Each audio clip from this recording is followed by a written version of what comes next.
Alrighty, here we are then. Hello and welcome everybody to the ASA Le Mans Ultimate Community event here for a 90-minute race around the one and only Circuit de la Sarthe here in Le Mans, the world famous racetrack. We have 4 classes tonight: Hypercar, LMP2, LMGT3, and if the leaderboard would work properly, you'd see GT at the bottom, but due to the size of the grids, it's just not designed to have 4 classes. It's only meant to display 3.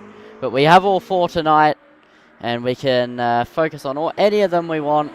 Right now, we are looking at Tyrell McSwain, who is in the Porsche 963 GTP with 5 minutes to go left in practice. So I'm very excited.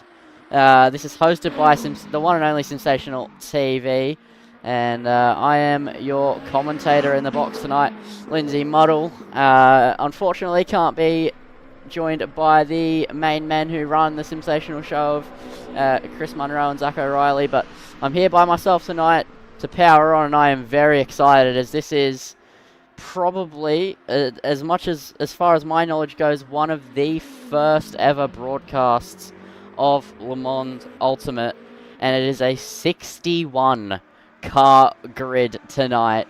It is going to be an absolutely SimSational event tonight, and I cannot wait to get into it. So let's look at the class leaders in this practice session, just so you get an idea of the pace of everybody going around the circuit. So Alex K, the one and only, leading the way with a 3-minute 25.529 in the Hypercar class. Then in the LMP2 class, you have Rice in first position with Wittner in P2. Then in LMGT3, you have Tyson Robbs in P number 1 in the BMW M4 GT3, which I'm sure he'll be fuming to not be in his Mercedes, which is his dearest car. He absolutely loves his Mercedes. And then we'll turn the timing tower just to focus on GTE, and the leading car in GTE is Greg Brock, and at least according to this leaderboard, he is the only GTE tonight, so that could be fairly interesting. So I cannot wait to get into it tonight. And there is just 3 minutes left in this practice session, and Tyrell McSwain looking very nice out there in the Porsche 963.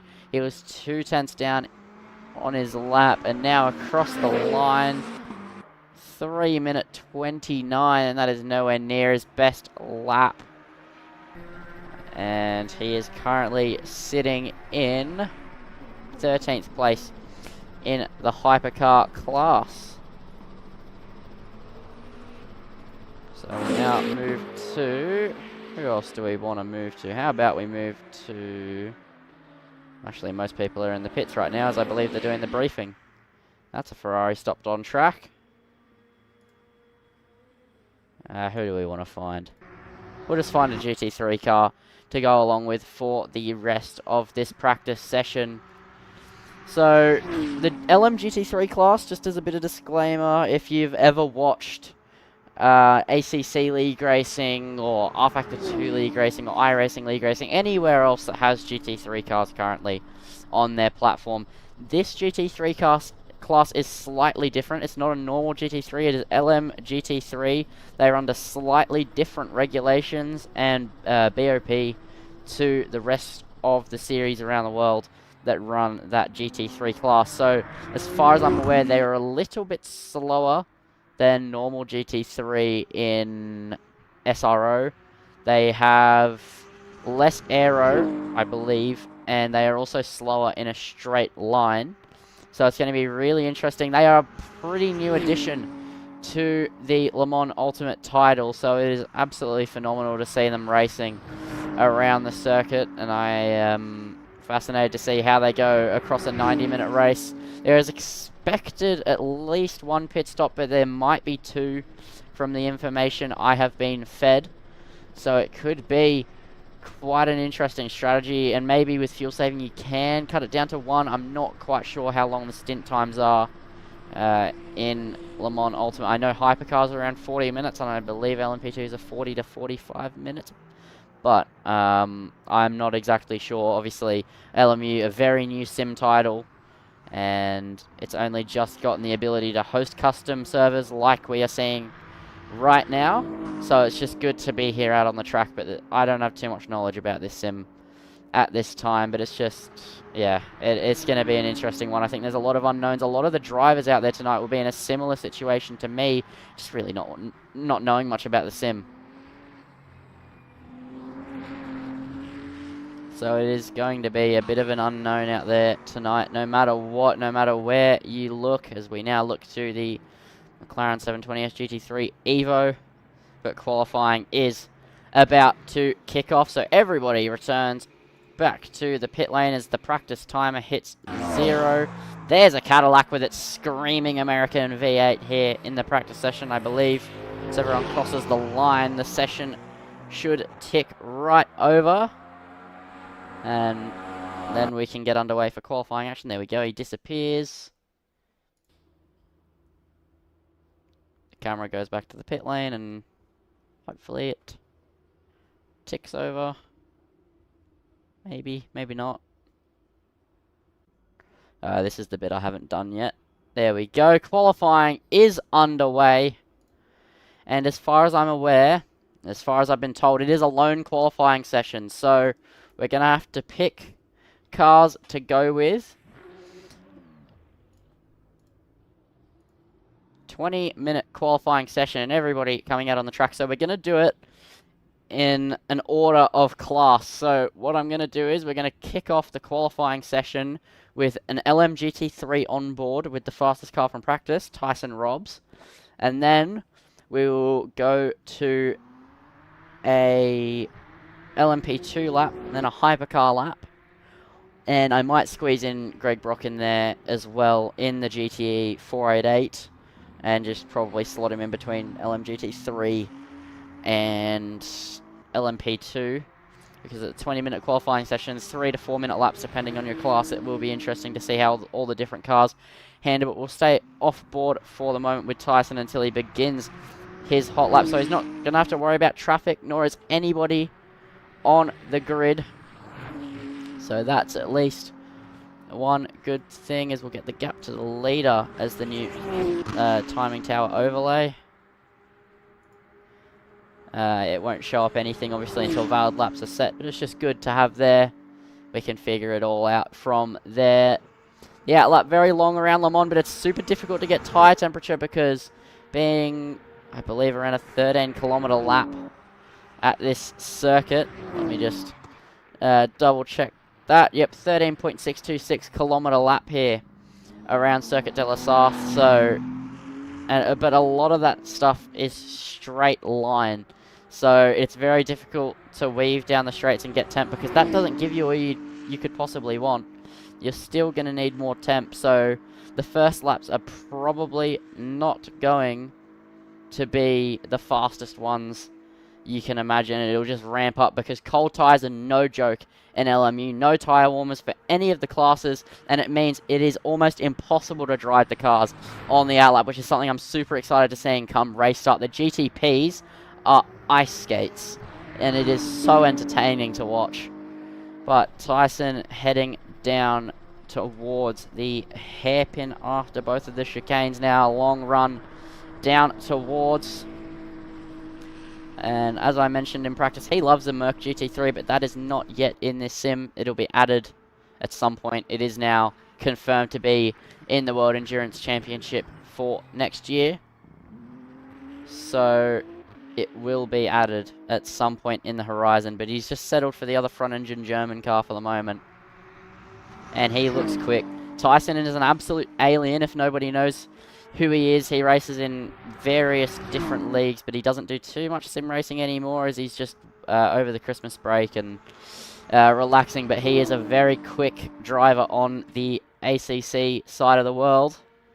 He is very, very, very fast. He goes multiple seconds quicker than most people, including myself, can go, and he's right up there with the pros in that sort of pace bracket. Just to give you a little bit of a backstory on Tyson, Another driver to look out for in the LMGT3 class will be Hugo Sutherland in the 95 car, mainly because he's a carnage causer. Decent pace, but he loves to run out of fuel. That's one thing you'll love to see if he runs out of fuel at some point during the race. But anyway, into the Porsche curves.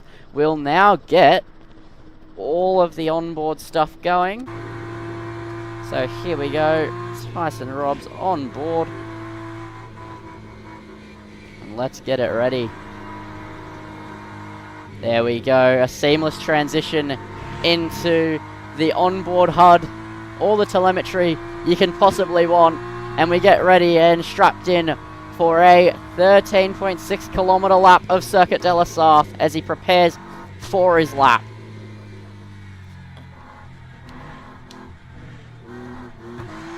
So, he's had a bit of a wobble on the exit, so his first lap won't be optimal, but that's to be expected anyway due to cold tyres. So, running down towards turn 1, which is a right-hand kink, hit all the way on the entry curb, and then completely flat towards the curb, and then heavy on the brakes, really lean on the ABS, and you use all of the curb you can possibly dream on the car, flicking across.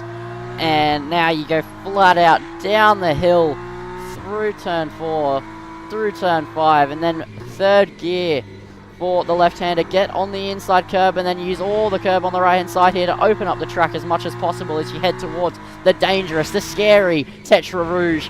Flick it in, fourth gear. The car will stay with you, and you'll see later on in the GTP laps that it is absolutely crazy there when you have a bit of downforce on your car. You carry some unbelievable corner speeds as now down the iconic Mulsanne, and you get ready for the right-left chicane. It's deceptively tricky. You've got to pick your braking point exactly right, looking at the marker boards on the left-hand side, spotting the 100 and slamming on the anchors. Get over the right side curb, get over the left side curb. You've got to use and abuse the track limits here to find lap time at Le Mans, and then you head down the second part of the Mulsanne straight before you get geared up for the left-right chicane, the exact opposite of what Tyson just negotiated, and reaching speeds past 250, approaching 260 kilometers an hour, and climbing low downforce setups at Le Mans, as you would expect, 272 k's an hour as he stomps on the brake pedal and slows the car down over the left curb, over the right curb, and power down towards the very tricky right-hand hairpin, but it's a long run towards it. You'll see some moves here in the race. Slipstreaming is absolutely crucial at Le Mans, as you would expect, and running down the straight, even on a mini straight like this, towards the hairpin is a crucial slipstreaming zone where you can get overtakes done. So now preparing, get ready to brake on the curb at the right-hand side, braking as the car straightens out, get it down to first gear, tip it through the right, and power up, and 100% throttle now, foot flat to the floor as you shift up the gears and make your run down this very long stretch of road. A little bit of a kink through the right here. You want to stay to the right-hand side, make the run towards Indianapolis as short as humanly possible. The next corner to negotiate is Indianapolis, the trickiest corner on the circuit in my opinion. It's a fast right, but that's not the tricky part.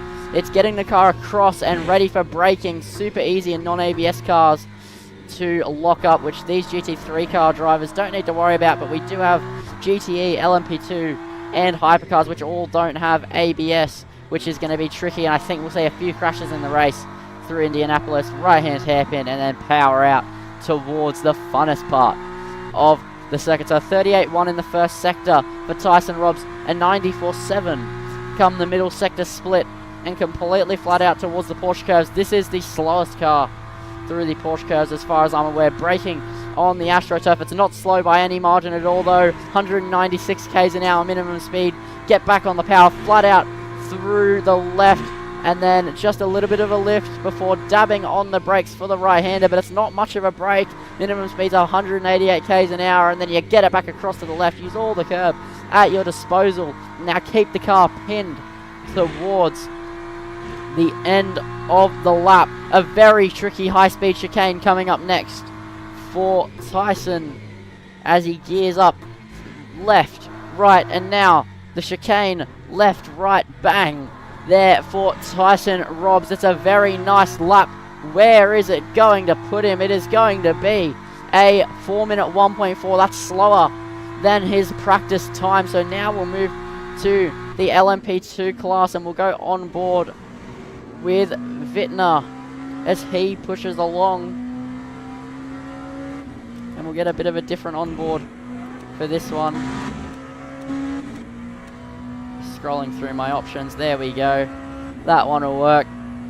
And now on board as he goes flat out down the Mulsanne straight.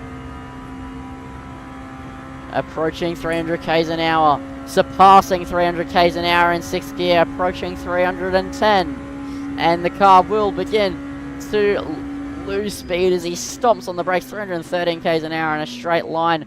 And he goes around the first curb, clobbers the second one, and very neat and tidy there for Wittner as he heads through the second part of the Mulsanne. Unlike the GT3, it won't feel like an eternity down here on the onboards. He is 400ths down on his previous best, 3-minute 40.658. So that is something to keep in mind here as he heads into the middle sector split. And keep it pinned to the floor. He is pushing as hard as he can possibly go as he heads through the second chicane of, well, not of the lap, as the third chicane of the lap, and then keep it pinned, approaching 300 k's an hour once again, but he might not hit it. I don't think he will as he stomps on the brakes at 297 k's an hour down to first gear, get it over the curb, and then pinned towards Indianapolis, as we've seen previously with Tyson Robbs. And this is just an LMP2 car. The corner speed is immense, but the GTPs are another step faster than that. So that onboard will be absolutely fantastic, I'm sure. As Ben Wittner, first in class currently. Can he extend his lead? It's not looking like it. He is 500ths down through the middle sector split. As through Indianapolis, he does not lock up like it's so easy to do, trailing off the brakes through the slow right hairpin. And now this is where the Porsche curves will really shine. This is where you will see the best of their capability. And it is going to be all the downforce loaded onto the car as you are in 6th gear. And get ready, AstroTurf on the left, 5th gear, completely pinned, 290 k's an hour minimum speed, flat through the left. And then a little bit of a lift for the second left. It's not been the cleanest third sector for Wittner as he gears up for the final portion of the lap. Power down and completely foot flat to the floor, up the gears in the LMP2 car as he gears up for the final 2 chicanes of the lap. Braking just before the curb, 3rd gear, left, right, all the curb he can possibly think of using. 1st gear for the final chicane and across the line now. What's it going to be? It is going to be a 3-minute 40.401. And now we'll go on board with the GTP of Alex K as he is pushing hard in the BMW GTP. And the speeds will get even quicker again now. You thought the LMP2 cars were fast. This is even faster again. He is the fastest car currently. He was the fastest in practice as well. His current time is a 3:25.264 provisional pole time in the BMW M Hybrid, I think it's called, GTP. And heavy on the anchors. Alex elects to also go 1st gear, minimum speed of 83 k's an hour as he shoots up the gears. Hybrid systems in these GTP cars, which is all the more exciting and creates another strategy element. When are you going to use what battery mode in the race? But we'll get more to that once the race actually kicks off underway.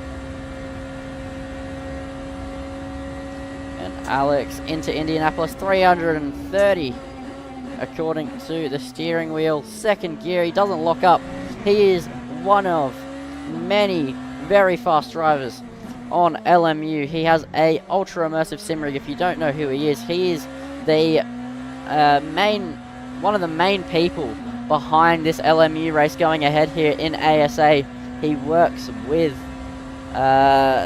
LMU to make this game better all of the time, and now we get to see the GTPs through the Porsche curves because of it, and completely flat to the floor, the minimum speed being nowhere near what the LMP2 was, flat out through the left, on the limit here for Alex K. He makes a little bit of a mistake, but he manages to get back across, and fifth gear he holds as he goes flat to the floor, relying on the hybrid to now carry himself through towards the end of the lap. It's been very fast, but will it be an improvement? Complete commitment here from Alex K through the second to last chicane. Second gear, and now towards the line. What's it going to be? What's he going to set? He spins! Alex K goes careering off the road, and that is highly unfortunate for Alex K. And with 5 minutes left in quali, you'd imagine he doesn't have time for another one unless he is absolutely quick smart about it. As now we'll find somebody else. We'll find Greg Brock if I can. If I can even find him on the leaderboard. There he is in the GTE car. And we'll go back to the trackside cameras.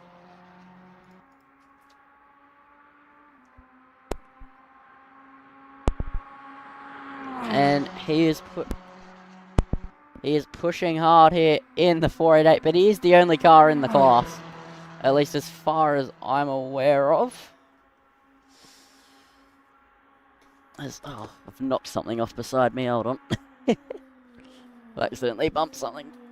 Oh no. Everything's falling apart here, boys. Apologise. Come on, stay on. Nope, okay, you're getting dumped up there. You're going on the floor next to me. Alright.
Am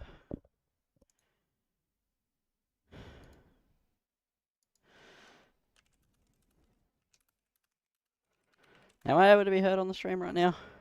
I have no clue, actually. Coming through on my mixer, but I have no actual audio. Like, personally.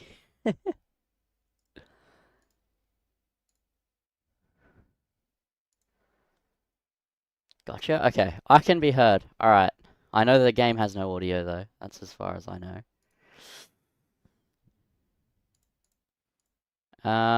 Okay, so that's a slight problem. Alright.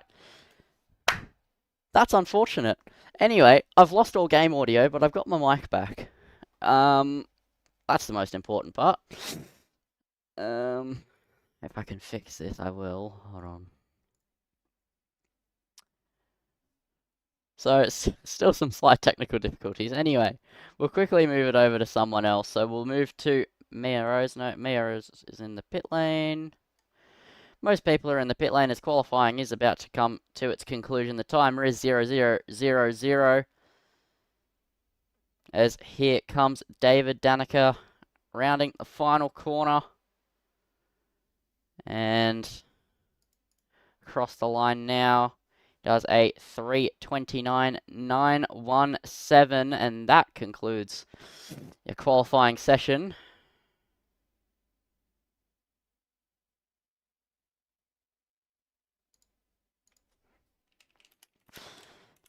So now that qualifying is done, let's see if I can try something out here, eh? Hold on.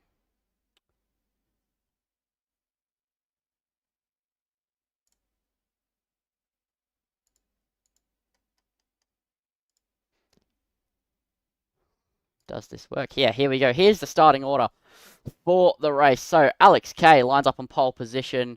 I missed the second place, but Stuart Robertson and Greg Olsen are on your second row. Then you have Noah Tara and Max Siegert in P6, P5 and P6. And then Sean Brimblecombe in the Peugeot goes P7 with Stephen Ty in 8th position. Benjamin Hignett in 9th place alongside Haney Curry. I hope I've said that right. And then in 11th place, you have Tyrell McSwain, followed by Tom Jones in 12th. Then you have Paul Huddy and David Danica in P14. Leo Dreyer, I want to say, and Simon Van Graden in P15 and 16. Then 17th, you have Hayden Marsh. 18th, you have Jamie Reese. In 19th and 20th, you have Adrian Rice and Ben Vittner in the LMP2 class now. Then you have Austin McNeil and, I don't even want to say that, Keong in P22. And then you have Brian Nagy and Greg Brock. Then to start the GT3 grid, Mia Rose and Jeremy Talbot in 1 and 2. Then Jos Spiker and Christ Jansen, I want to say. Then you have Tyson Robbs and Hugo Sutherland start alongside each other in P29 and P30. Then you have Gunther Rowe and Tim Purcell in 31 and 32. Then Stephen Martin and Christian Wells. Then you have Ash Johnston, Owen Pyra in P35 and 36. Alex O'Liff and Lachlan Andrews in P37 and P38. Then you have Dylan Smith and Sebastian Marsh in P39 and P40. Then you have Reese Johnson and Hang On Sam in 42nd and 41st. Then you have in 43rd and 44th, Rifki, I don't even want to, yeah, anyway. 45 Miles Johnston, 46th Lou Button. Apologies if my inability to pronounce names is going to offend anyone. I'm not going to try and pronounce names, or if I do and I botch them, let me know. Some of these names are pretty tricky, but that is your grid. I do believe we were meant to have 61 cars, actually, but I don't think it worked. Well, not everyone showed up, but still a 46 car multi-class grid is quite impressive in my personal opinion, and all of those cars are lined up on the grid currently and underway for the formation lap. So we are ready and roaring here in Le Mans for 90 minutes ahead of us. I'll just get all the information back up. So here we go. Race getting ready to get underway. So Alex K and Rattray in P1 and P2. So it's BMW and Porsche alongside each other. And then in LMP2, you have Rice and Wittner. Then in GT, you have the lone 488 in Greg Brock. And then for LMGT3, you have Rose and Talbot in your 1 and 2 place.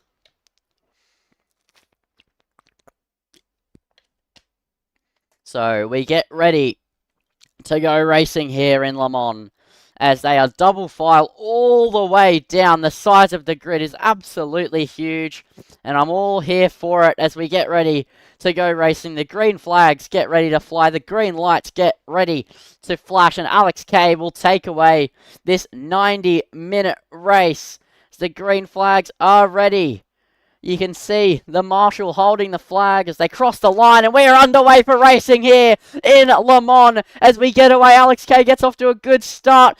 Meanwhile, it looks like the P2 Porsche of Rattray is going to be under pressure from Robinson as they go down into the first heavy braking zone of the lap for the P2 position. There's a little bit of tyre smoke in the background, so the car's falling away just a little bit as the P2 and P3 cars still go side by side as they head into the fast left-right, and it looks like Rattray has just held onto the position. Robinson has just held on to the third place. Olsen still holding P4. Brimblecombe still just about holding on to P5. So the first sector seems to have gone cleanly for all involved up the front as we head down the Mulsanne Straight for the first time of the race. And there is wheel-to-wheel action here between Brimblecombe and Olsen as we are racing here down the Mulsanne. No, it's not Brimblecombe and Olsen.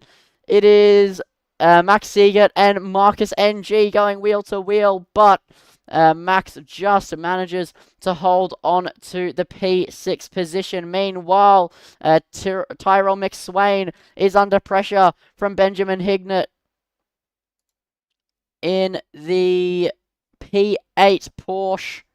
And in the background as well from there, we'll get the hypercar leaderboard going just so we can follow all the action here at the race start. It's a bit easier to follow that way as they continue racing right now for the P8 spot. McSwain is not the one under pressure anymore. It's Hignett and Ty who are going and battling away with it. So they will continue to battle here as they head down towards the heavy braking hairpin. And they head through the fast right, but it looks like the Ferrari just has the number on Ty for the moment down the straight, but into the braking zone. There's gravel spraying. That's a Toyota of Ty. He goes left. There's cones bouncing off onto the track. That's a Porsche. That is a Jota going slowly, and they are continuing to try and battle. I believe that it's Marcus NG who's under pressure here from McSwain as they head down the straight. They're squabbling on the run down to Indianapolis, and they're continuing to battle away here, and he slots back in, and McSwain manages to get the position as there's a yellow flag for some reason, but there is no obvious indicator to any massive accidents. As now we'll move down to the LMP2 field. They are a bit smaller than the rest of the field, but McNeil and Wittner are pretty close proximity at the moment as they will battle away. As to the GT3 field, Mia Rose has absolutely walked away. Well, not walked away, but she has gotten a gap to Christ Jansen in P2. And then you have an out-of-place GTP in the mix in P number 24 at the moment, causing some problems. So that could be quite interesting to see as he is trying to battle his way through the field. And he's going to absolutely fly past, but now he's going to catch Greg Brock in the worst of times. He's going to catch him in the Porsche curves So this could be interesting. This is the first bit of action we're going to see between two classes mixing together. And Leo is going to try and go the long way around, and Brock running out a little bit wide. It's the GTP's job to try and get past him. That's a spun GTP, and that is a Porsche. That is Seagate in the kart number 6. Porsche going slowly there, and he falls his way down the order. A spin at the Porsche curves is the last possible thing you could need. Leo taking the place. Now he has some work to do, as we'll now move back up towards the front. Alex K has walked away from Rob Rattray, who has a little bit of pressure from Stuart Robinson behind, but nothing too big, as now we look to Brimblecombe in the Peugeot, as he is on the hunt here for that Alpine of Greg Olsen. He is trying to close in. The sparks flying here. The track's starting, I believe, morning time, if I'm not mistaken, and it will end in the dark. It will end in a pitch black night time, which is just going to be awesome to see. We will see a full day-night transition here in Le Mans Ultimate, and already the racing looking absolutely fantastic down the Mulsanne. The Alpine looking pretty pacey at the moment, trying to hunt for the P3 position in this race, and then he could go and hunt the P2, but there's a little bit of battling further down between Noah Turra and Stephen Tai as they head down the straight. It's Alpine versus Toyota versus BMW as well. Paul Huddy fronting this train. So one BMW having a very poor race, falling down the back, and another BMW up the front of Alex K, and now there's some squabbling in the midfield as well. So let's see what Stephen Tai can do as he heads down the straight. Noah Turra also trying to get involved in the Alpine, is going to go down the inside. Sparks flying. Is he going to go down the inside under the brakes? No, he decides to back out of it, but he has plenty of more opportunities to try and get this done. And they head through now towards Indianapolis. This is going to be absolutely fantastic stuff here as they head down the straight. Turra goes to the left-hand side in the Alpine, and he's going to sweep by there. And now they're going to go wheel to wheel towards Indianapolis. No, they're not. And the Toyota backs out of it. Stephen Tai playing the long game here in an hour-and-a-half race. And the racing will be nowhere near done as David Danica finds himself under pressure now from Hanny Curry. But we are going to go down to some GT3 action as LMP2's in this little mix. And Hugo Sutherland is going to be the next to get overtaken by this LMP2 car. And he's going to go to the right-hand side. Hugo will find himself under a bit of pressure from Stephen Martin, potentially. And further down as well, it looks like Dylan Smith is trying to put the pressure on to his fellow BMW of Gunther Rowe. So they are flying down towards Indianapolis. And they are absolutely flying, these GT3 cars. Not as quick as the GTPs we were just watching with. So there is a bit of a pace adjustment to get used to there. Obviously, swapping between all of these classes is not easy. So let's look at the damages from the first open. Actually, no, not yet. As down the inside goes the McLaren of Christian Wells. And they're wheel to wheel. Oh, no. I don't actually think this is for position. Oh, it is. It's Ash Johnston who's trying to make the move here on Gunther Rowe as they head down towards the Porsche curves. This is a risky place to try and get a move, but I think he's got it done. And he has gotten it done. So now we will go back up to that GTP field, which is forever squabbling away here. And it never seems to stop. We'll go to this three-way battle as we discuss who has had moments on the opening lap. So Simon Van Graden has dropped down to P37 in the GTP car, and he is currently on some pretty slow pace as well. He is 161 seconds behind the next car, who is also a casualty of the LMP2 of Adrian Rice. He is struggling out there. Then you have Guwon Kyung in P38, who is also behind. It's actually Simon Van Graden is a DNF, and Tyson Robbs in the GT3 class is a DNF if this leaderboard that I am looking at is accurate, which is really unfortunate to see. He was the quickest car in practice. He had good race pace as well. Then you have Max Siegert, also a DNF. Sebastian Marsh, DNF. Jos Spiker, DNF. Reese Johnson, DNF. So there has been quite a lot of casualties. Marcus NG, also in a GTP car, DNF. Hang On Sam is also in the pits, but he's not DNF'd just yet. So those are the casualties as we look down the straight, and currently with Haney Curie, who is under pressure from his fellow GTP car of David Danica as they head towards the run to Indianapolis, flat out right, and now they prepare for the trickiest part of the racetrack. Haney Curie isn't going to go for a move at Indianapolis. That would be absolutely mental if he did. And he stays there for the moment. That's 2 GTPs round. That is Stuart Robson, and I believe it was just him. Maybe he collected another car with him, but Stuart Robson has had a moment in the Cadillac GTP, and he is in the wall and presumably with some damage at the moment. He actually did take a Cadillac with him, but who was that Cadillac, I think, is the bigger question. It is Jamie Reese, a lapped down GTP car who was collected in the casualties of the opening laps. So a leading or back of the pack GTP and a lap down GTP make collision, and that is a moment there for Stuart Robertson in this race, who had decent pace in qualifying as the lapping has begun here, and the GTP is negotiating past a GT3 car, and they are absolutely flying down towards turn 1. Currently looking at Tom Jones, who is in P12 with David Danica and Haney Curie ahead of him, who we've been looking at quite a lot. They are the closest battle in the GTP field.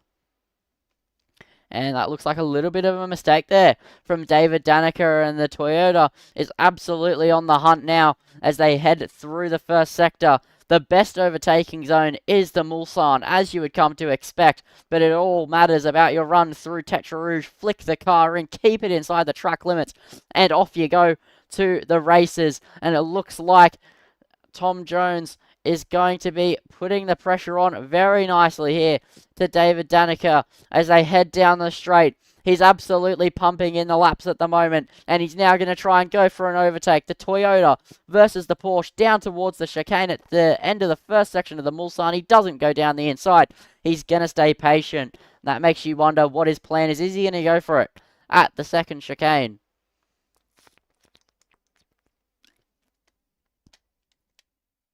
He's on the hunt at the moment, and he's dropping back, potentially some battery differences as well, but with the slipstream, he is now closing back in on David Danica, but he isn't able to get the move done.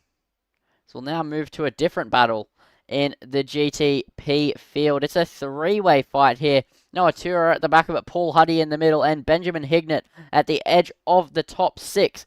Currently, the battle we are looking at. So this is just for beyond the leaderboard that you're looking at in that top 5. So the top 5 in each class. Oh no! That's Noah Tura who's had a massive moment there on the exit. The GTP bites back. He hits the wall. He's going to have picked up some damage from that surely. Now he's going to find himself under pressure from Stephen Ty. And that is an absolutely devastating moment there for Tura. I'm wondering what the damages will be, if any at all. It was a quite light tap with the wall, but surely you pick up some damage from that, as that's a slow Ferrari. Who is that in the Ferrari? Is that Hayden Marsh? No, it's not. It's not Jamie Reese. It's not Max Siegert.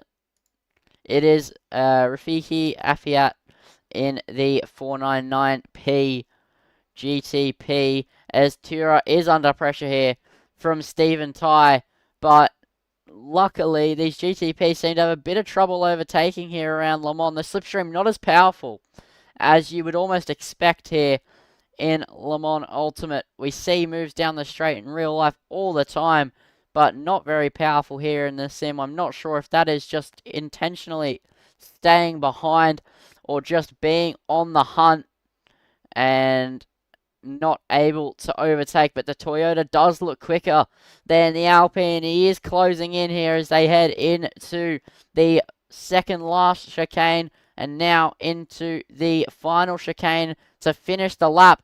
And it looks like Stephen Tai has a brilliant run, and once again Noah Tura having a bit of a problem there, trying to find his foot on the accelerator pedal, and now down towards the first braking zone, and it looks like Stephen Tai has backed out of it. Now we'll take our gaze back to Benny Hignett in P number 6.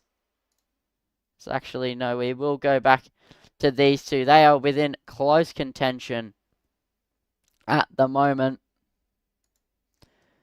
We'll get a nice little overlay going here. A comparison between Noah Tura and Stephen Tai, if I can. I did actually just click on it. Hold on.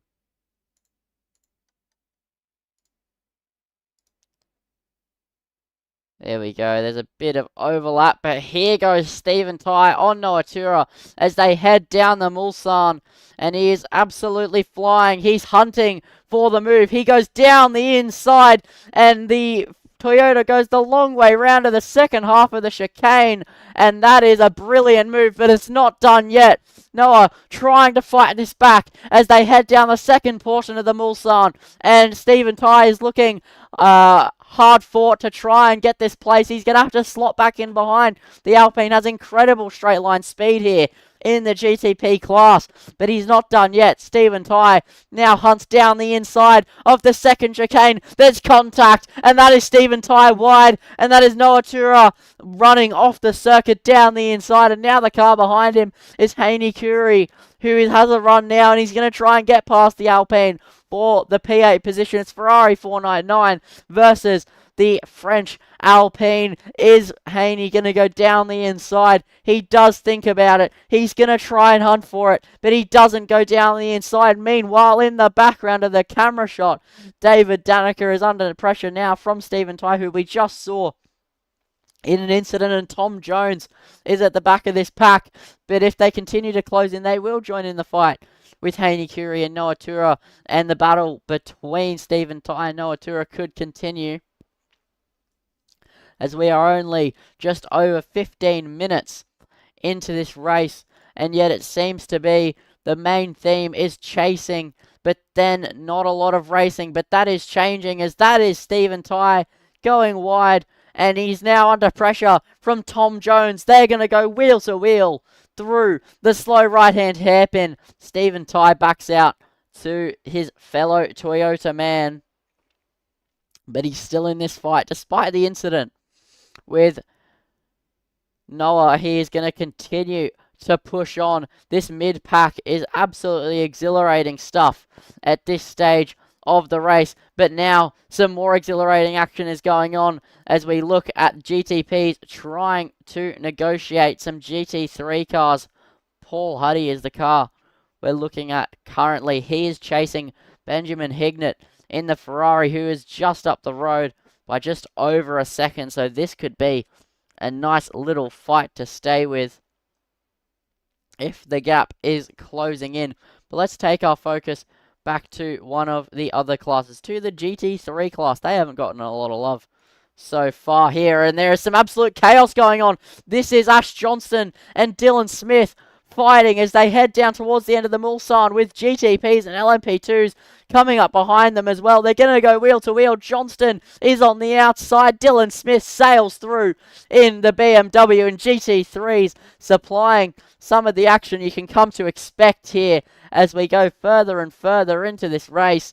They will continue to battle away as Johnston not done with this, but here comes a Cadillac GTP to spoil the party. They both go right, and he's going to fly through. The McLaren, though, still sitting in the slipstream. He's trying again as they head down towards the braking zone. Will he use the ABS to go deep on the brakes? He does think about it. He pokes the nose, but he doesn't commit to it just yet. So that is a brilliant move from Dylan Smith, who currently is trying to put pressure on a GTP car, but now it flies away once he gets the power down.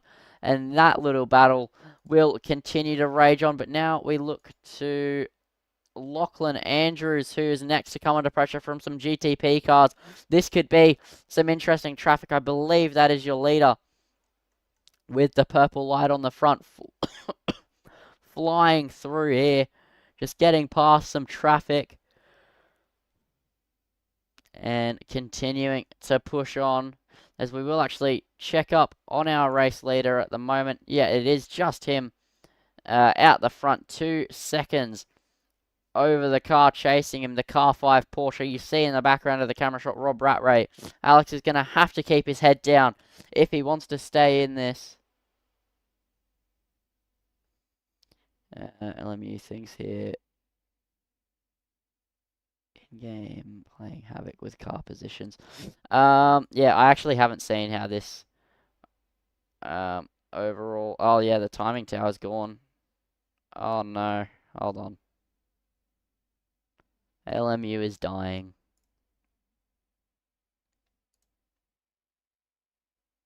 I think the server's having a bit of a lag. Just bear with it one moment. We'll just go back to a nice little battle. We know we can rely on Haney Curie, David Danica. How about we just try focus on one class? No, I didn't like it. The timer is ticking down. It's just constantly refreshing. And judging by the screen as well, it is some lag. So, yeah, I was actually going to do a little disclaimer. The car, you might see the cars bugging around across the circuit, but that's just because of lag. Le Mans Ultimate does not yet have Australian-based servers, despite the fact that this is an Australian race hosted in ASA. There is just some slight problems with lag due to the servers not being hosted here in Australia. I'm not actually sure exactly where they're hosted from, as that is a massive moment there for Haney Curie trying to get around a GT3 car. And I have no idea what is going on. Hold on.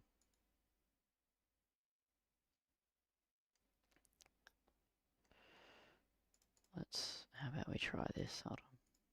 Let's hide it. Let's bring it back. Nope, it doesn't like that. Give me a brief moment. Let me,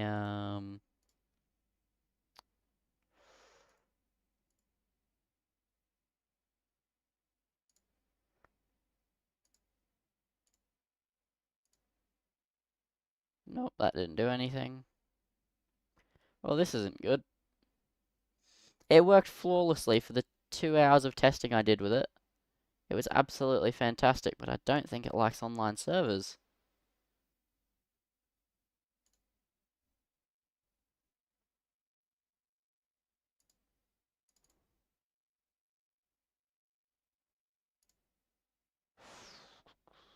Apologies, everyone. I'm trying to fix this, which is why the commentary's taken a bit of a dive, because trying to figure out what's going wrong is it's a bit tricky.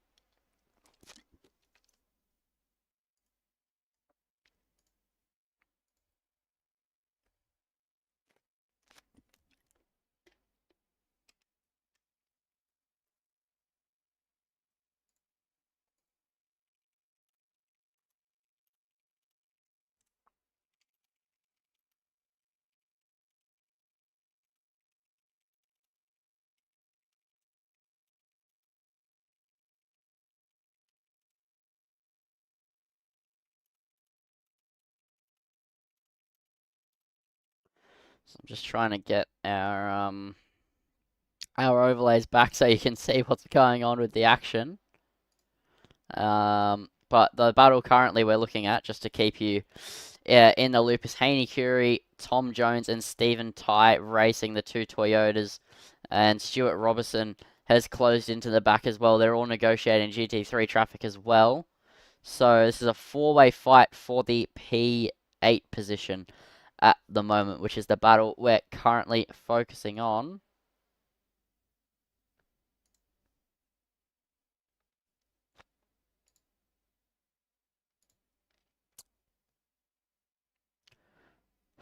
This is not good.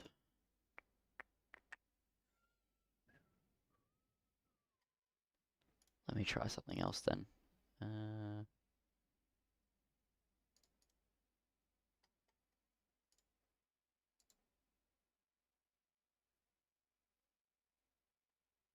Nope, the onboard overlays don't want to work either.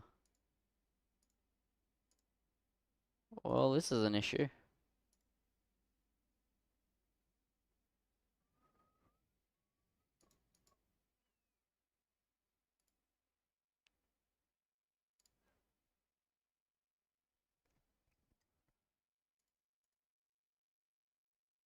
Let's see if I can get the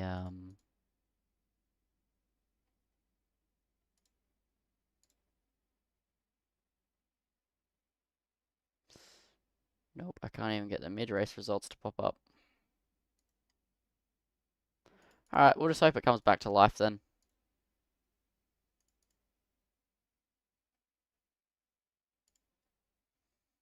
Anyway, absolute pandemonium going on right now as the GTPs are negotiating some traffic. That was a McLaren GT3. Now they're going to go wheel to wheel as they try and squeeze past an LMP2. This is Curie, Jones, Robertson, and Stephen Ty battling away. And they are heading down the hill now. Robertson gets the position from Ty while the camera's not focused on him. And now he's going to go the long way around in the BMW GT3 car.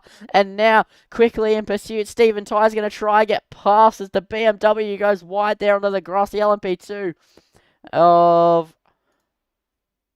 I don't even... Gyong Kyong is the car that we're looking at getting past that GT3 traffic. As now we look to Brimblecombe chasing Olsen just for a little tie down in the action.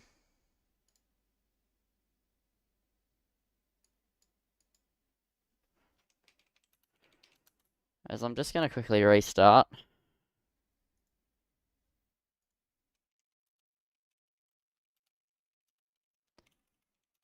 There's an hour to go in the race, so hopefully we don't miss too much.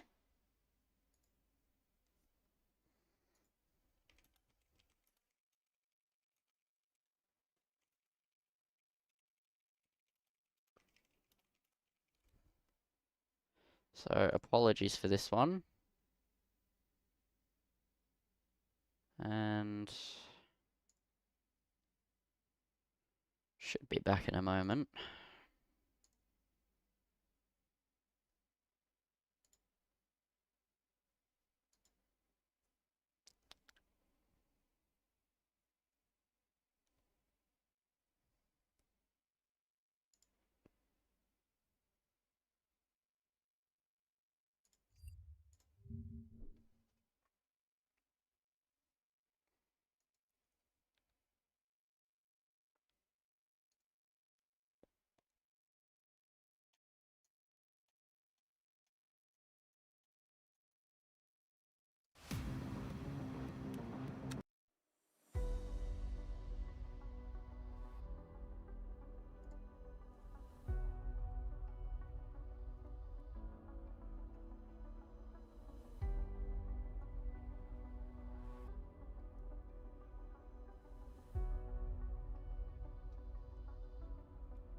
Here we go, we'll try this again then.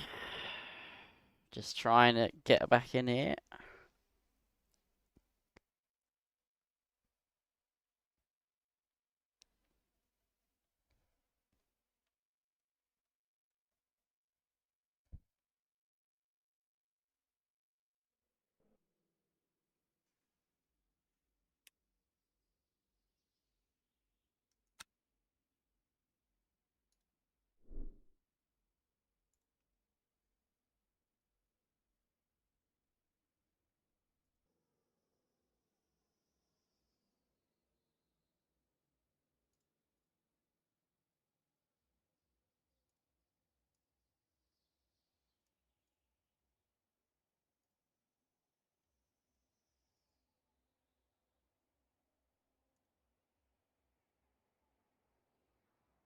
As we do have the overlays back now, but now everyone's showing up as a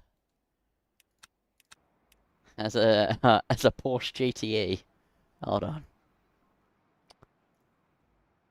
And this isn't texture loading. This is a known problem as far as I have been told. So hold on. There is actually a control to fix it.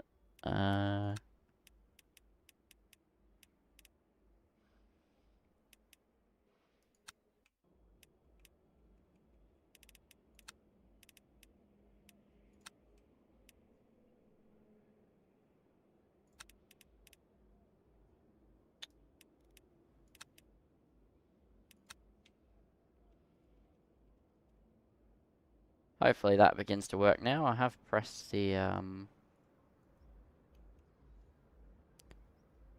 thing. Anyway, let's find a battle. Alright. Closest battle on the track currently is between... Hold on. Haney Curie and David Danica, as we've come to expect. They're separated by a second as they are overtaking, I think that'd be GT3 traffic at the moment. As, yes, better one, I would agree. That is quite a fast Porsche GTE car. I do concur. It's quite concerning how fast that car is. Regardless, we'll continue to see how it goes. Oh no.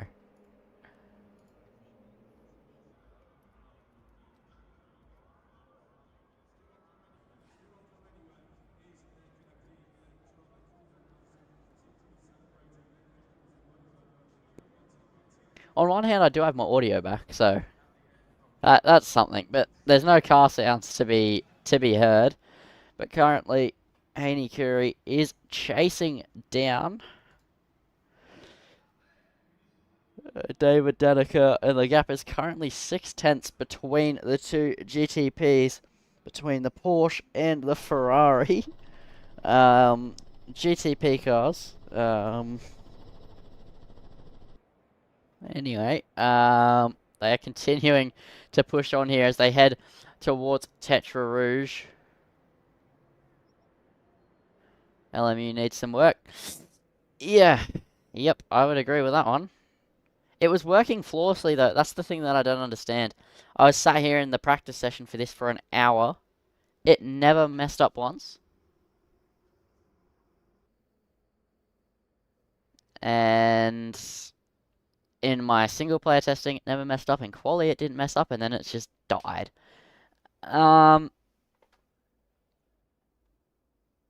Yeah, okay. Yeah, Zach, I'd agree with that one. It's LMU Porsche Cup now, ladies and gentlemen. The gap between 30 seconds of pace is all skill. They just don't know how to brake. That's what we're going with now.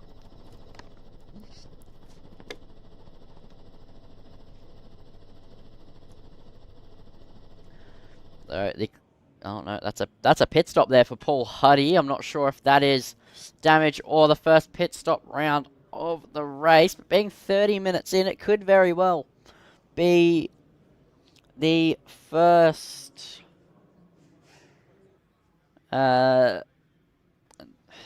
pit stops of the race. Yeah, there it is. Everybody starting to barrel into the pit lane, well, in the LMP2 class. And I think there's some GTPs in there as well. So this is where the race could begin to spice up, as I actually have already restarted the game. Yeah, this, as Zach says, this is the result of restarting the game. So this is a bit unfortunate.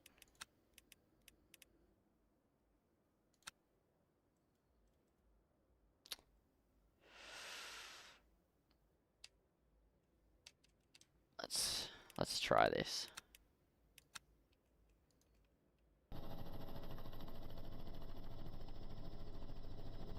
Let's see what the onboard's like. I'd love to know what the onboard looks like. Oh, you can't even get in it. What about cockpit? This is the cockpit camera, lads. This is absolutely phenomenal. Look at this view.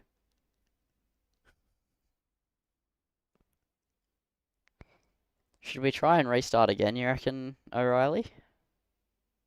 Because this is a bit kind of not really commentatable. It's kind of impossible to tell who's who.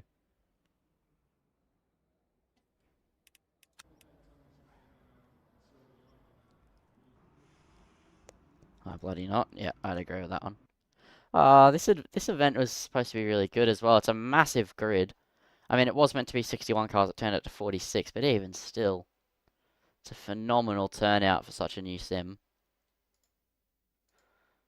And it broke on the first time of asking, which is just not good. I mean, the broadcasting tool only just came out. We were kind of guinea pigs for it, but it was working really well. I was saying to Munro before the race that this is the best broadcasting tool, like, the best broadcasting I've ever used. It's just so well made, but it seems like it's a bit buggy, which is not what you want.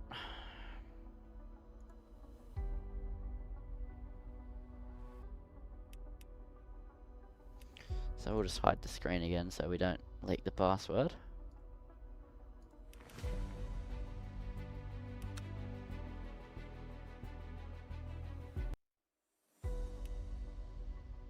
Oh, no way.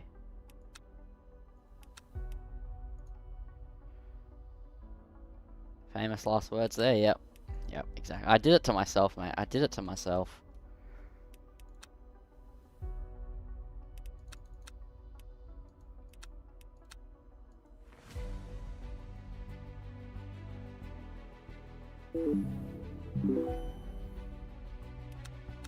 Yeah, I mean, I can't even enter into the server now.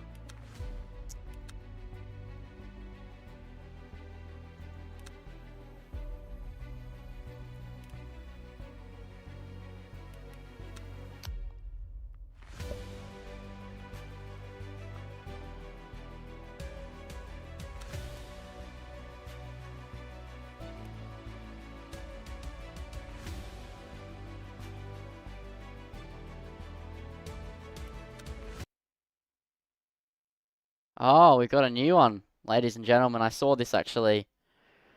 I saw this pre-race. One of the drivers had this problem. Unexpected error. This is absolutely sensational.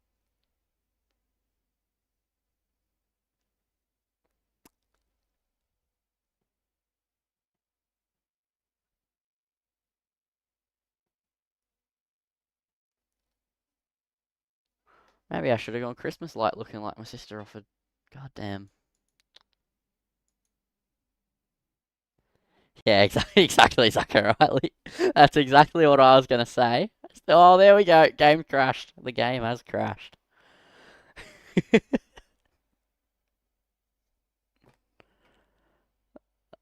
uh, Here we go again. Motorsport games. Take a bow. You've built a great tool, but it's bugged out. It's just unbelievable.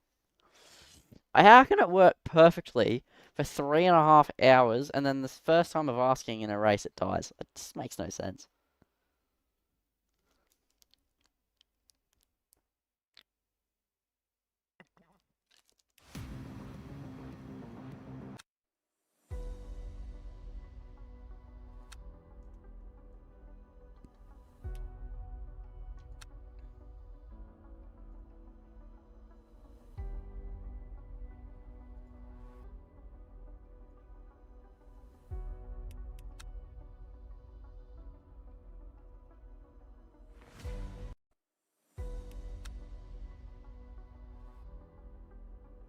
So this time I pressed join and entered the password, and now it's just gone blank.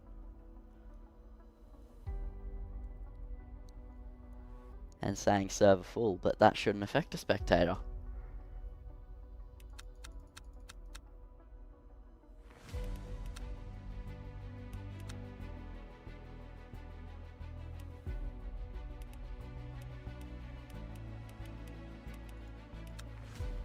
What if we load into a single player event, back out, and then try again? Let's try everything here before we give up on it.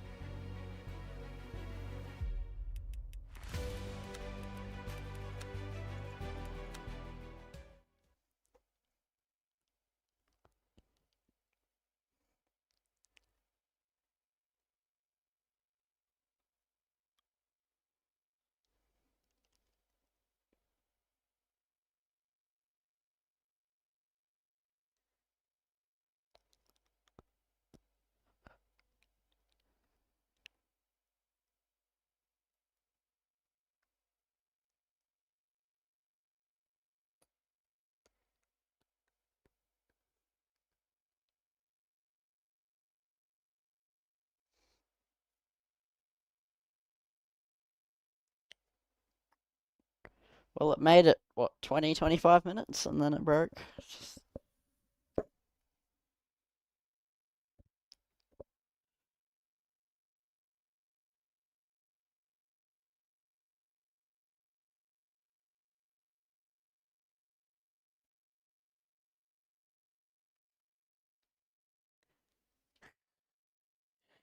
Lindsay muddle his way through LMP peanut buck, worthy of Mortine.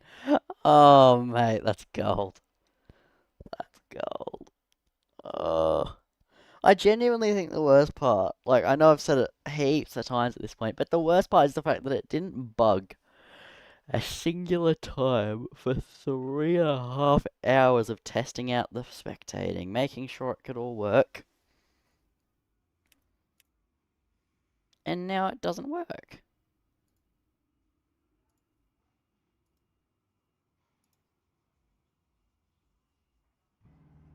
Like, what are the odds?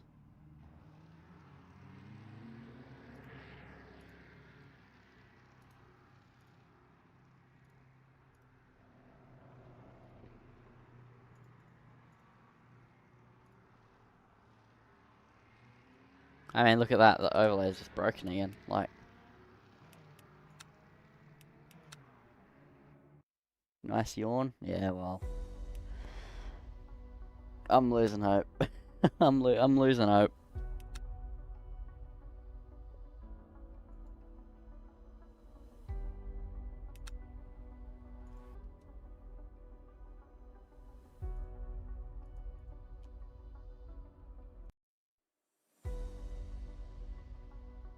Wow.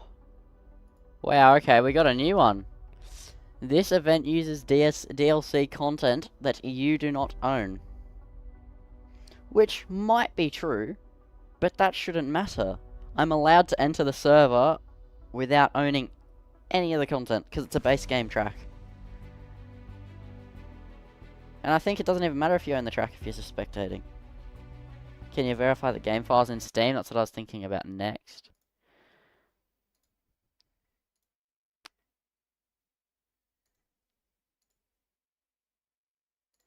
Verify integrity. Here we go.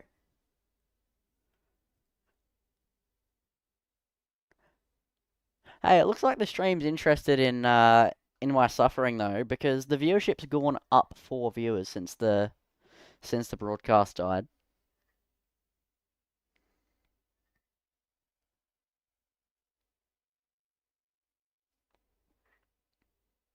Every time it's a different bug too. Yeah, that's the worst part. It's there's not a consistent result to record.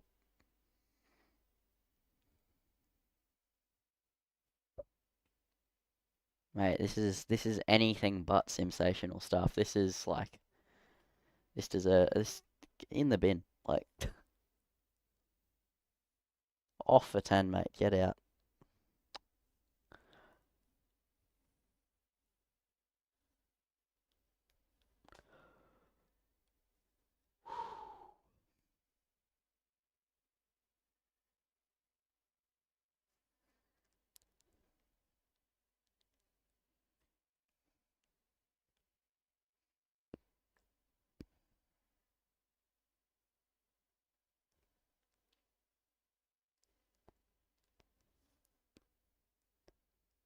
You know what? At least in the final round of Wednesday Cup, despite the cars going through the ground, we were in the server and we could somewhat keep up. I can't even get into the lobby in this. Like,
files are just verifying.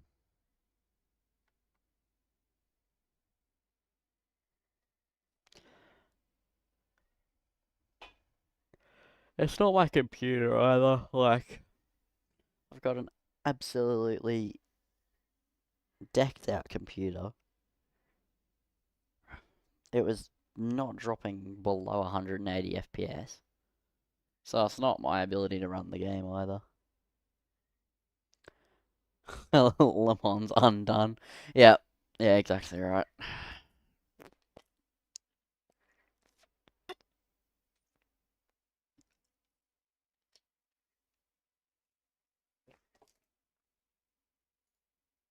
Apparently all the files are okay, but we'll go again. Are we ready for this one? Are we ready to see what bullshit it comes up with this time? Take your bets.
For a game crash? Yeah, exactly. So it's come up with some new stuff this time, but it still won't let me in. How long until you call it, realistically? Like...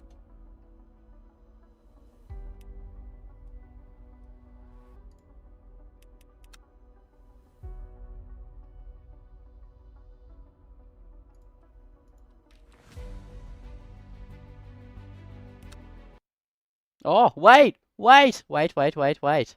Wait. Bro, it seems like... Okay, okay, you wanna know what I did to get in? Alright. You'd never believe this, went into the DLC shop and added a car to my library. I'm not kidding. I shit you not. I added a car to my library to buy later, and now it lets me in. I cannot believe it.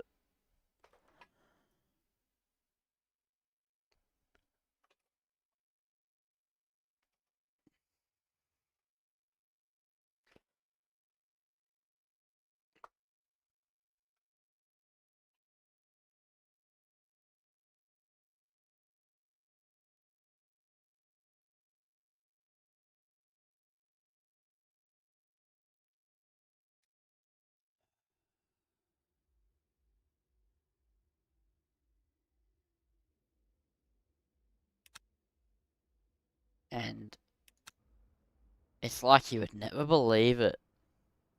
Look at that.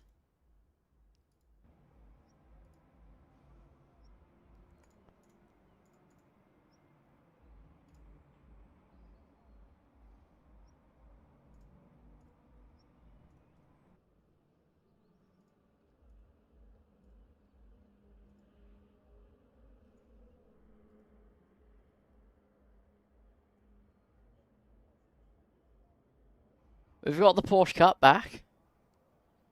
Yep. Oh.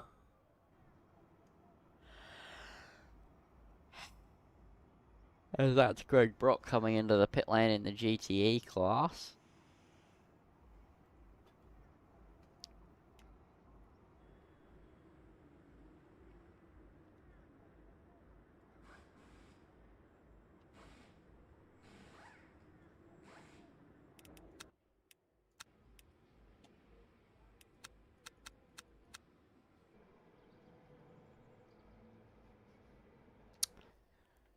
Yeah, O'Reilly, do I just call it? And then,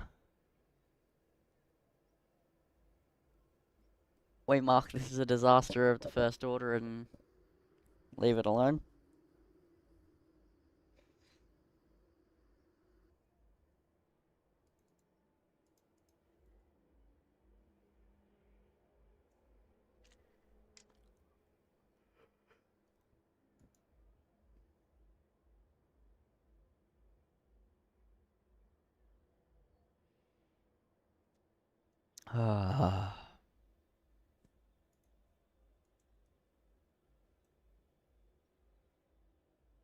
Push on? Do you want me to just commentate the Porsche Cup or try and fix it? Because commentating the Porsche Cup is almost impossible. I mean, I can't even tell who's who.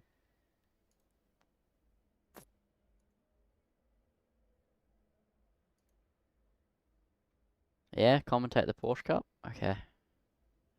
Alright, we'll give it a go. We'll give it a go. We'll give it a go. We'll give it a go. We'll give it a go. Why not? Why not? Okay.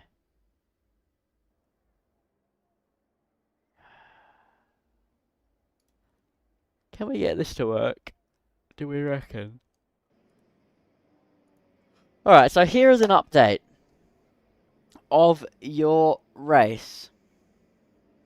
So, you have Sean Brimblecombe leading the way from Alex K by 0.5 of a second, actually. Would you have it? Here we go.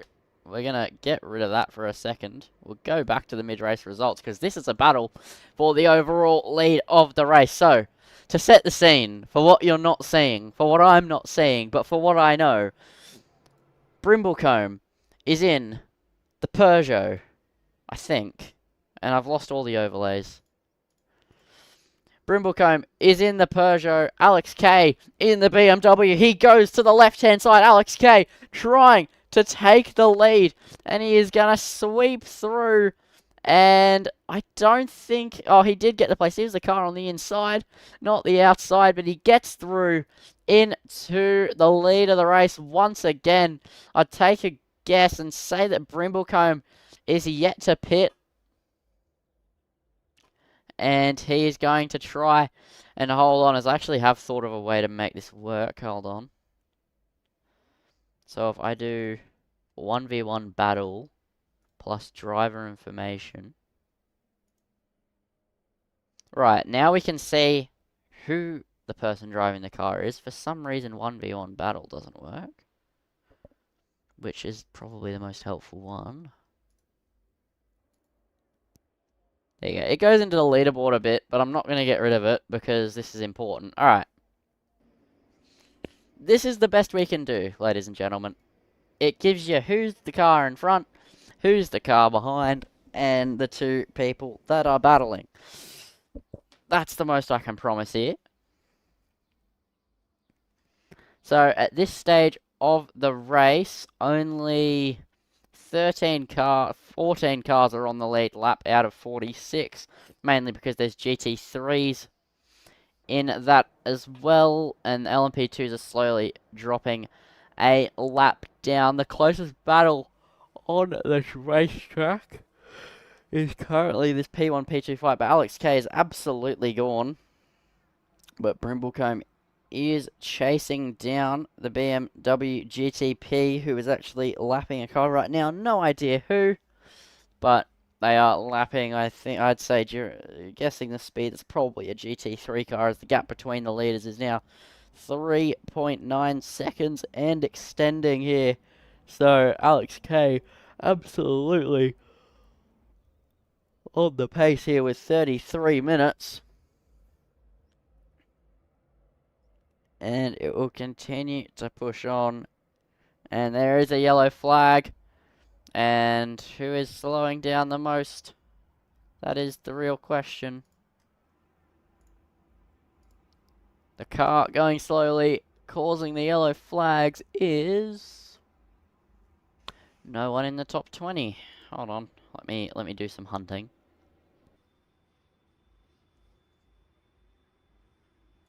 I think it... No, it's not Vitna.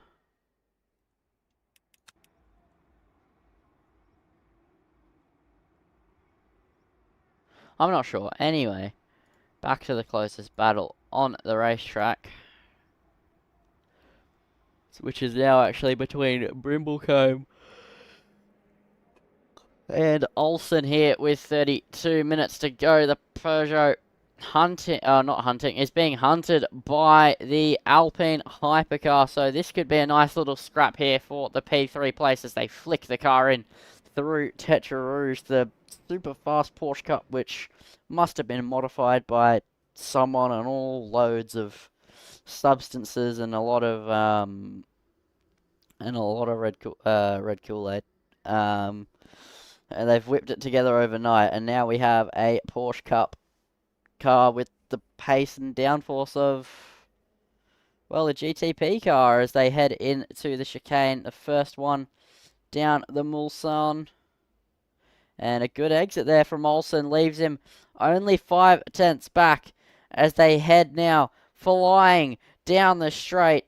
And they are pushing here, closing in the slipstream, gaining and gaining and gaining for the second place in the hypercar class. He shows the nose, but he doesn't go down the inside. He's going to wait behind. The Alpine knows he can bide his time and try and just find a place that's better to overtake at as he pushes through here. And that's a great exit from Greg Olsen. The gap is closing 3 tenths, inside 2 tenths now, and closing as they head down towards the braking zone. Is Olsen going to go down the inside? The gap is less than 1/10 of a second now as they head into the hairpin. He's not going to go down the inside. They have lapped cars now ahead of them in the GT3 class. That's a bollard in the middle of the road. The battle will continue. The gap now 5/10, but it's closing and closing with the slipstream. The battle for P2 is well and truly on here between Olsen and Brimblecombe as they head down the straight. They're weaving in and out of the lap traffic. It's impossible to tell who is who except for Brimblecombe, who we have the camera focused on. He's going to go to the inside of the lapped car. Will Olsen try and follow? He does try and follow. He does follow round the outside, and now he's staying within that 1 second range of Brimblecombe, but he's hanging on by a thread here in the Porsche. But that is very wide there from a lapped car. That is held up Brimblecombe, and Olsen gets a good exit, gets a slingshot as they head towards the Porsche curves. And the battle is going to continue. This lap, it has been very, very close between the two of them. Any mistake could see a change of position as they head into the Porsche curves. Just a dab of the brakes before you tip it in. And then flat out through the left. Carry as much speed as you can possibly dare here. Brimblecombe and Olsen separated by next to nothing here in the GTP class. And this is a fantastic fight for P2. And Olsen has a little bit of a worse third sector, but he's gaining a lot of time compared to Brimblecombe in the braking zone. That is the nature of the Peugeot, from what I've been told. And they cross the line to finish the lap. Now crossing, and they'll head down towards the first braking zone of the lap. Down the iconic pitch straight here in Le Mans. Olsen takes a wider line, tries to open up the corner. He does brake a lot later, but he can't get alongside. Option controls, gameplay load vehicle. Yeah, I've already done that. It doesn't work. I'm pressing the button I assigned. It just doesn't work. Anyway, the gap is 4/10 between Brimblecombe and Olsen.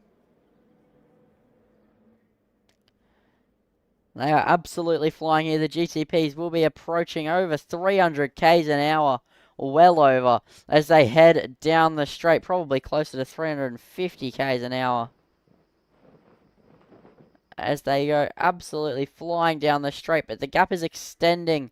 I think that the Peugeot maybe just had a poor exit, but as they head into the braking zone, it closes as much as you can possibly imagine. A good exit here for Brimblecombe could mean the position is held on, but Olsen in hot pursuit here. The gap is within 3/10. He's going to be close enough for a move here as we get the helicam, and they are very close together heading into the braking zone. When you see the marker boards, that'll be when it's time to brake. There are the marker boards. Will Olsen go down the inside? He does go down the inside. Very late on the brakes from Olsen. Takes the P2 spot, but he's gone off the camera shot. He's had to take to the runoff, and he loses out the place, but he's going to rejoin onto the track right behind Brimblecombe. The gap's still 5/10, but that is just about held on from Brimblecombe. Too late on the brakes, too aggressive from Olsen. So this fight is getting very heated at this point, and I imagine it'll continue in a similar way. As that's a big snap there from Brimblecombe as he pushes as hard as he possibly can to try and hold onto the place. The Peugeot not looking like the quickest car in the world at this current stage. And they continue to push as they head flat out through the run towards Indianapolis. The gap under 1/10 of a second as they head through the apex. Olsen all over the back of Brimblecombe as they head into the heavy braking zone. Now they've got to really dump the minimum speed right down and then power out with 26 minutes just over to go.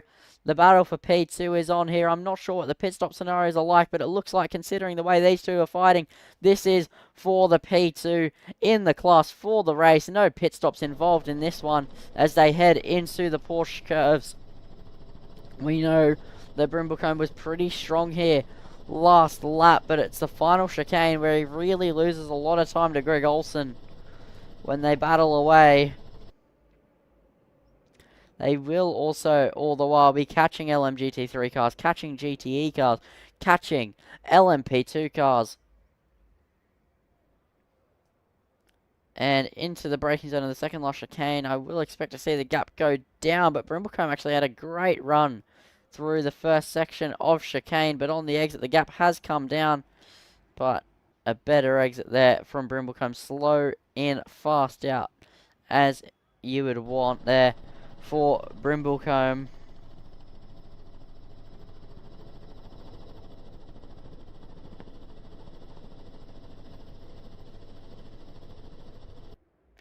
As they push now down the hill.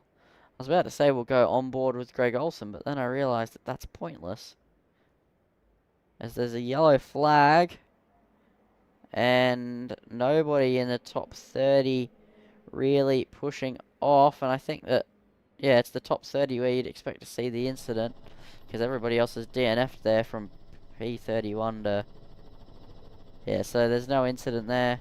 Well, there is, but you can't see it as Greg Olsen negotiating some lap traffic here. So is Brimblecombe. As they head into the braking zone, the gap is the closest it's been going through the entry.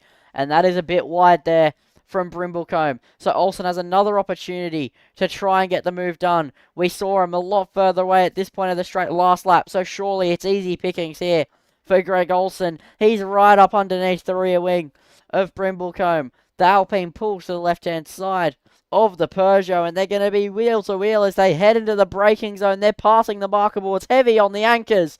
Goes Greg Olsen, and he sails through on Brimblecombe, but something tells me this is not the last of it. Brimblecombe will be chasing tail, but Olsen takes the second position here overall and in the hypercar class. So this is a crucial move for him to make.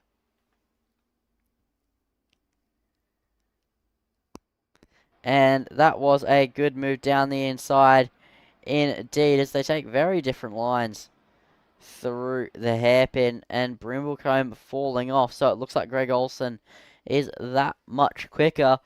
But all the while, it looks like Danica and Jones might be fighting, maybe not. Oh, yes, they are.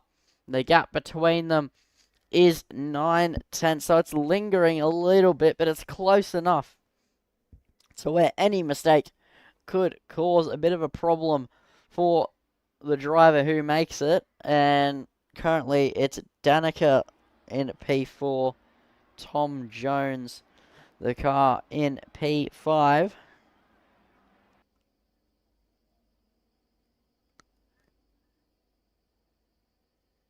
So the timer's ticking down, under 30 minutes to go here in this LMU 90-minute race, the quote-unquote Porsche Cup race at this stage.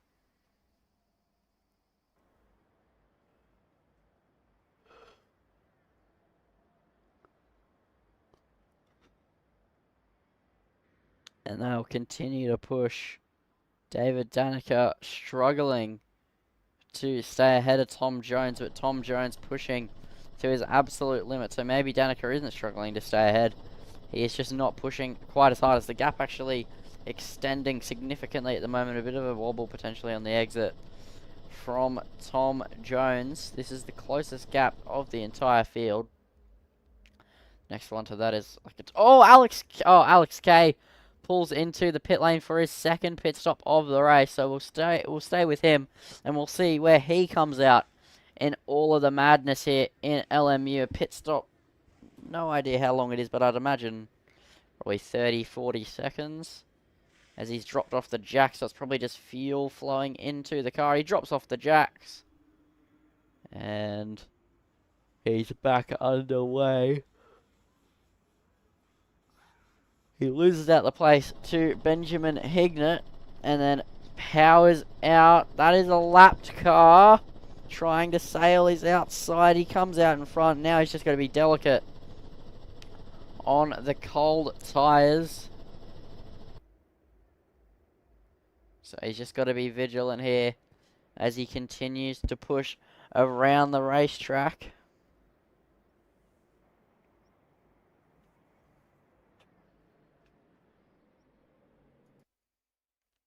He's trying his very best here. And he should just be chasing down Hignett at this point. He doesn't have pressure from behind. He is the provisional leader of this race as he flies past another lapped car. Oh, Alex didn't change tyres. That's why it's a short pit stop. All right. So he's just done a fuel stop here. Using all the track available to him. This will now go to Danica versus Jones versus Tura. We saw a battle similar to this earlier on in the race, and it didn't end in any sort of way. It just kind of kept on chugging along, and I think we'll see Tura try and go for a move here on David Danica as they head into the braking zone, as that is Tom Jones trying to find a way past Danica as well, but he isn't able to do anything. It's actually a lapped car getting involved at this stage. It's all kicking off here, as I think that's a lapped GTP, a GT3, and some other lapped cars of some description value. It's a bit hard to follow at the moment. What I do know for sure is that this is Noah Tura, and behind him is... Hold on. Sorry, I'm lost. Behind him is a lapped car, sorry. No, oh, I can't tell. Hold on. So, we're looking at David Danica, and behind him is Noah Tura. Okay. Alright, there we go. We got there, and it's so hard to tell because the graphic wasn't showing the right person either. Anyway, down into Indianapolis.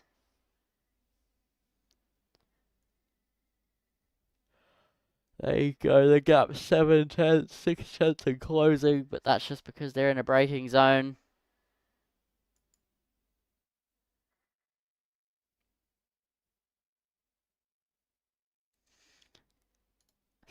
Let's do an onboard. Why not? Hold on. On the rear wing of David Danica as he's pushing away here with Noah Tura hot on his heels. Any mistake could mean a change in position for 6th place overall and in the hypercar field of this race. So it's a crucial stage between these two. I would imagine that they have another pit stop to make at some point. As actually, oh, never mind. I thought that might have been Noah Tura coming in, but he decides to stay out. And it's all dependent on how much fuel and stuff they have left in the car. And speaking of, let's check that. Ah, that's encouraging. It says that everybody has 0.0 virtual energy left. Okay, well that's not helpful at all.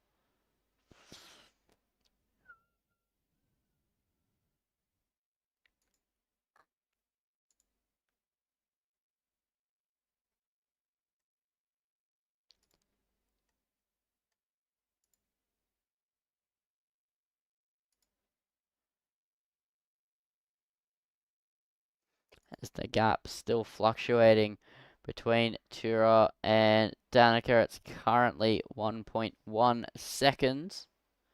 As sparks are flying, but no slipstream for Noah Tura just yet.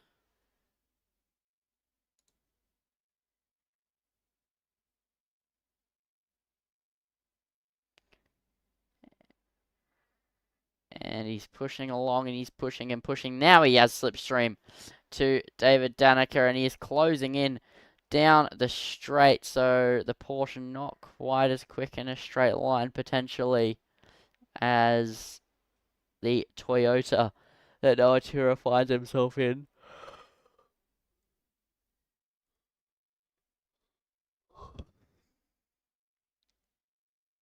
And oh, I'm getting stutters on my end. I don't know if it's coming through the stream. Hopefully it's not coming through the stream. The game is dying slowly again.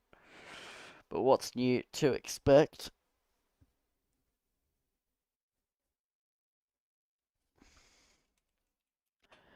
As Danica just trying to hold on. That is a lockup in the background there for Noah Tura.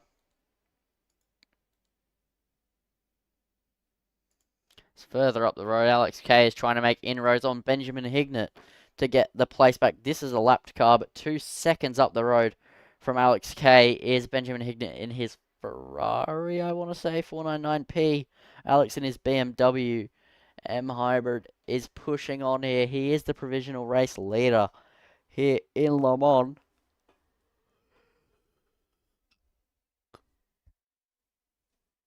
So as long as he keeps the car going in a straight line, we could see quite an interesting end to this race if everybody still has to pit, which I believe that they do.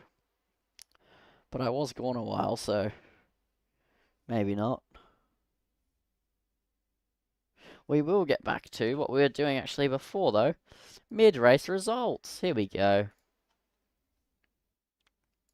So, currently, Greg Olson's leading the way from Brimblecombe, then Hignett, then Kay, Tom Jones, David Danica, Noah Tura, Leo Dreyer, Tyrell McSwain, Paul Huddy, and then you have Rob Rattray, Stuart Robertson, Hayden Marsh, Ben Vittner, Austin McNeil rounds out your top 15. Then you have Greg Brock in the GTE, then Chris Tiensen, Brian Nagy, Jamie Reese, Stephen Martin rounds out your 20. Then for 21st, you have Dylan Smith, then Owen Pryor, Christian Wells, Jeremy Talbot, Alex Oliffe, Gunther Rowe, Lachlan Andrews, Hangel Sam, Ash Johnston, Giwon Kyung. And then that's your top 30. And then to finish your top 40, you have a bunch of DNFs. So that is your mid-race, well, not really mid-race results, but 13 minutes to go results.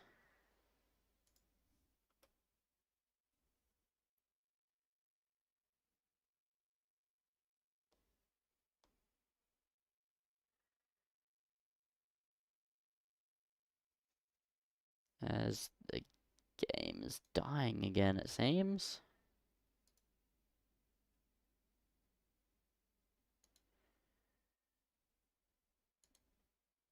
Oh, the game has died. Yeah, there's a lot of DNFs there. The game has died again.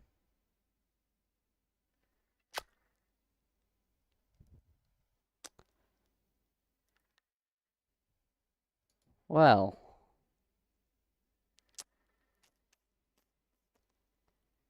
that's not good.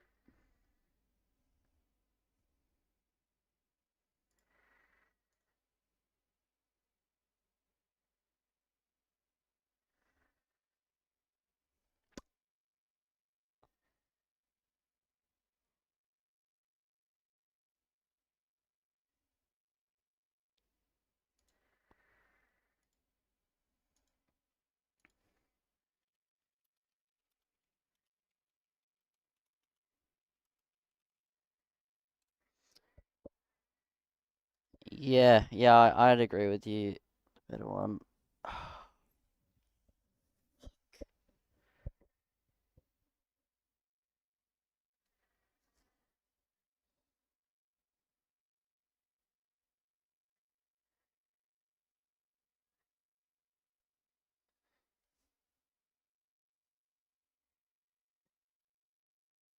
Well, this has just been a disaster.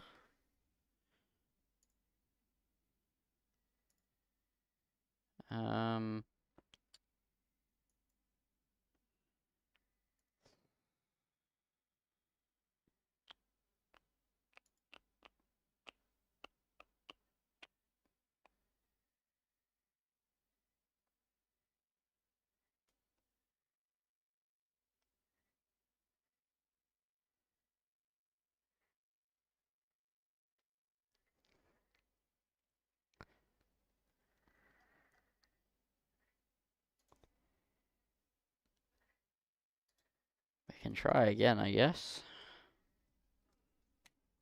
There is only a few minutes to go in the race, so if I can't get in on the first try, we'll just miss the end, I guess.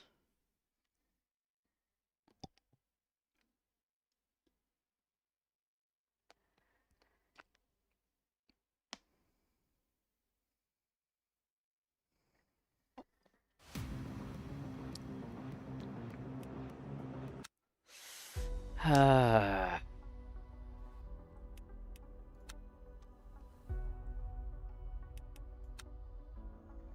gonna hide the stream for the password.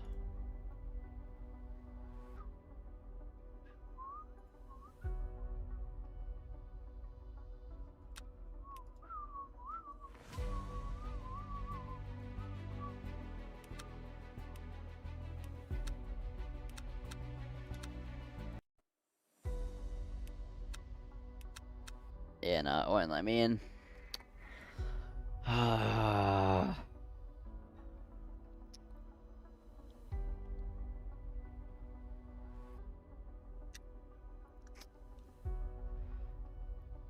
Well, my sincerest apologies to anybody just trying to watch the broadcast, seeing what LMU is like. With the new broadcasting feature, I was really excited for this one. Massive grid, massive multi-class. It was going to be an absolutely mental race, and bugs were bugging, and we missed a lot of the race. Now we're going to miss the end. I imagine it'll be Alex K who wins. He looked to have it on lock. He had the best pace in the field. To ASA, I sincerely apologise. Broadcast didn't want to work. LMU didn't want to work. Can't do much about it. When it was working, the racing was really good. And Zach O'Reilly and Munro, although they probably won't be too bothered if they are, I apologise, lads. I was really excited to host this one through SimSational. It was going to be a good one, but it's not to be. That is going to be all for the action tonight. I apologise to anyone who was just trying to watch the race. I did my best, but when the game just isn't working, it's nearly impossible.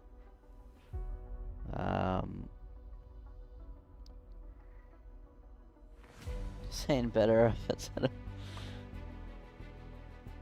Fat Man Couch contest. Well, O'Reilly, I don't know if you're talking about LMU or me, but if you're talking about me, then I don't know, fair enough, honestly. But I can't do much more than I was doing. I mean, I know the commentary was a bit dead after the restart, but that's because I couldn't tell who was who. And even then, when I actually, because there's another program I'm using in the background to swap between cars, it stopped working properly as well. And so the cars we were looking at on screen weren't the cars I was pressing on, for one. And also, it wasn't showing the right cars on the battle counter, so I couldn't tell what was going on. I apologise.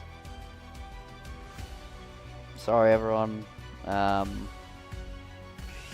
that's going to do the year. I mean, the year was pretty much already wrapped up. 3 days we got Christmas, and then hopefully everyone enjoys their holidays. Hopefully LMU will be back and fixed, hopefully, soon enough. And yeah, then we can get stuff going for that. That is going to be me. I've been Lindsay Muddle tonight. I tried, to say the least, but yeah, good night, everyone.